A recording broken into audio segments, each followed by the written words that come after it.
Have you ever had difficulty interacting with people that you don't know? Growing up, most of us were told, don't talk to strangers.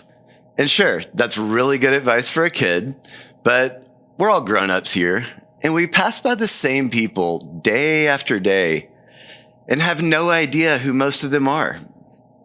Missing out on these small daily interactions and missing out on the benefits can lead us down a rabbit hole of fear.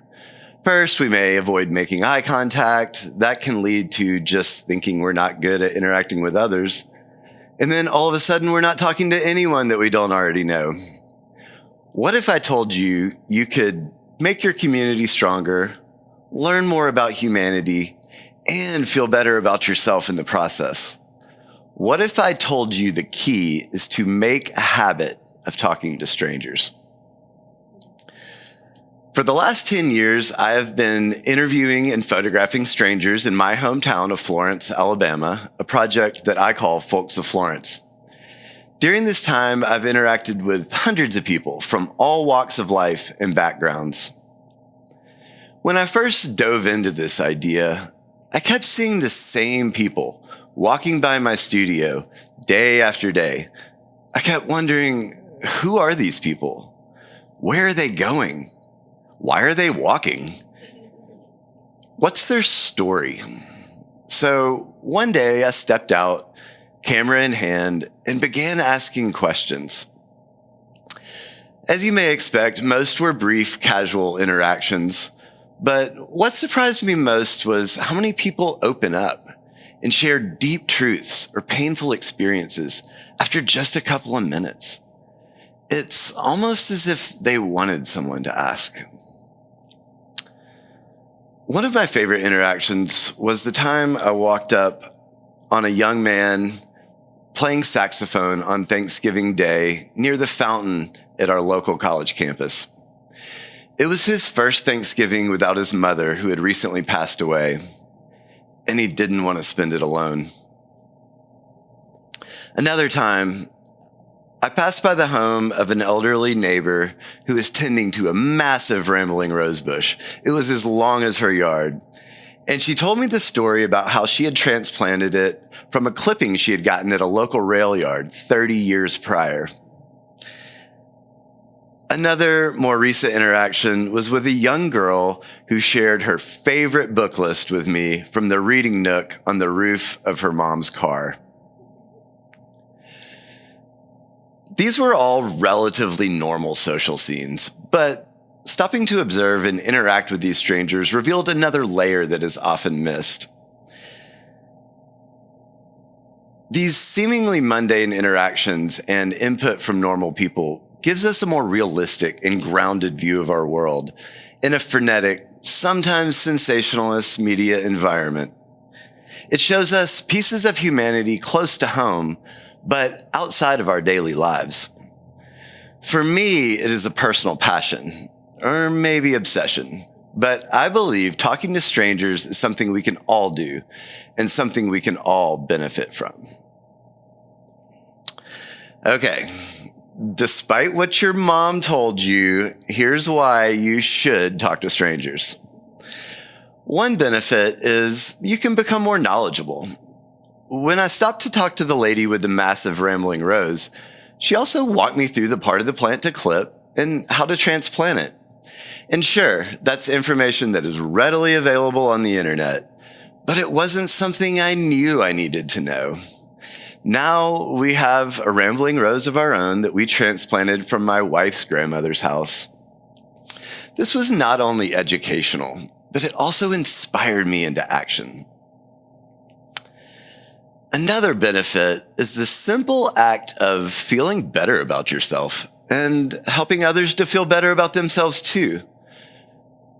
When I approached the young man playing saxophone, he was there because he needed to be around other people. I was able to sit with him and hear his story and stand in solidarity with a human who just needed to be around other humans. It was something that we both benefited from greatly. A study published in 2013 in the journal Social, Psychological, and Personality Science recruited individuals at random as they entered a crowded coffee shop in downtown Vancouver. They instructed one group to try to have a conversation with the barista, while the second group was instructed to order their coffee as efficiently as possible. The first group reported leaving the coffee shop in a better mood and having a better sense of belonging in their community, as opposed with the efficient group. Interacting with humans just makes us feel better. If you ask me, the greatest benefit of talking to strangers is that it makes our community stronger. When we give a small gesture of ourselves out of choice rather than obligation, it strengthens the bonds of community.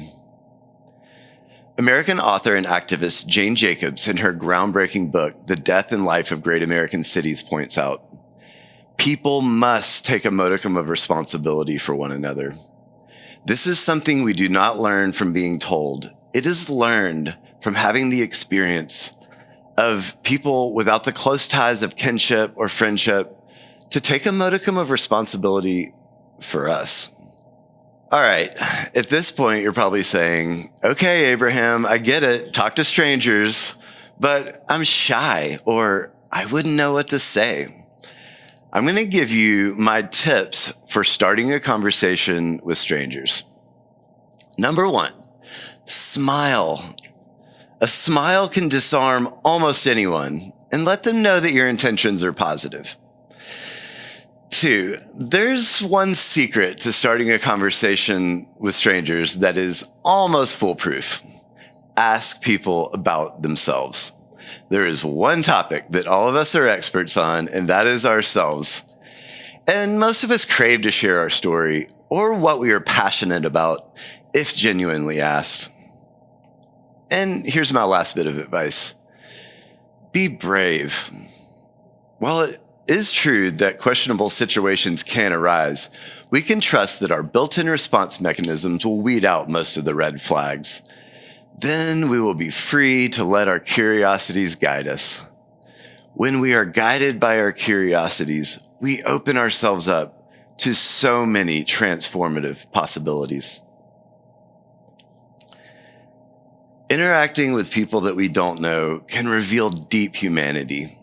And more often than expected, a beautiful surprise is waiting for us as we learn something or meet someone new. Ethnographer Alan Lomax reminds us, the essence of America lies not in the headline heroes, but in the everyday folks. By being brave and stepping into the unknown while standing in line at the grocery store, you too can turn strangers into neighbors. Thank you.